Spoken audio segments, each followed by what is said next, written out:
চলো আজ তোমাদেরকে একটা ক্যাফে ঘুরিয়ে আনি।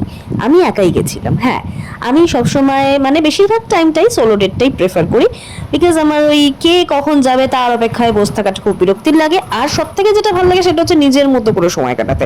আমিও তো তোমাদের মতো ভাবতে পারতাম না যে ডেট মানে একা একাও সেটা হয়। যারা একা যাও তারা তো যাওই, আর যারা এখনো যাও না তারা একবার ট্রাই করে দেখতেই পারো। ট্রাস্ট মি, দারুণ লাগে নিজের মতো করে সময় কাটাতে। মানে আলাদাই একটা শান্তি পাবে। কে কখন যাবে, কার কখন সময় হবে, ওই অপেক্ষায় বসে থাকতে হবে না অন্তত। তো যাই হোক, দমদমে চা কালচার অনেকদিন ধরেই আমি দেখছি, একদম ছোট স্পেসের মধ্যে কিন্তু খুব সাজানো গোছানো সুন্দর ছিমছাম আর কি।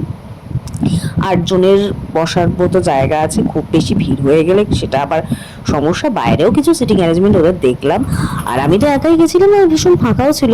তো আমি নিয়েছিলাম একটা মালাই টি, আর নিয়েছিলাম হচ্ছে চিকেন পপকর্ন। আমি চিকেন পপকর্ন খেতে খুব ভালোবাসি, তো মেয়োনিজ আর সস দিয়ে চিকেন পপকর্ন খেতে আমার দারুণ লাগলো।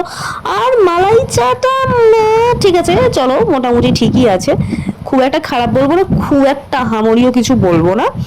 আর এখানে আমি মেনু কার্ড তোমাদের সাথে শেয়ার করে দিচ্ছি, তোমরা প্রাইসটা এক ঝলক দেখে নাও। মোটামুটি রিজনেবল প্রাইসেই সব রয়েছে।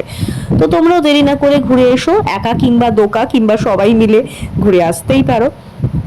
তো তোমাদের ব্লগটা কেমন লাগলো আমাকে অবশ্যই জানিও। চলো টাটা আজকের মতো।